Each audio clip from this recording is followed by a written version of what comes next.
সোনা একদিন লোহাকে বলছে এভাবে, আচ্ছা তোমাকে যখন হাতুড়ি দিয়ে পেটাই তুমি এত চিৎকার করো কেন? তুমি এত কষ্ট পাও কেন?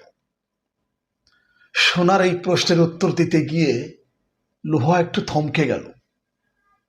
লোহা তখন সোনাকে বলছে, ভাই সোনা, শোনো, ওই যে হাতুড়িটা দেখো না, ওই হাতুড়িটা কিন্তু লোহা দিয়েই তৈরি।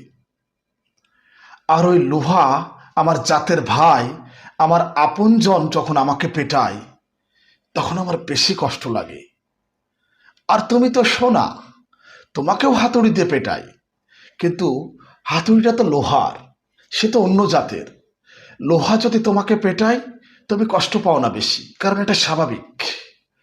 কিন্তু আপন মানুষ যখন কষ্ট দেয়, লোহা আমার জাতের ভাই, আমার নিজের ভাই হয়ে আমাকে পেটায়, এই কারণে আমার কষ্টটা বেশি।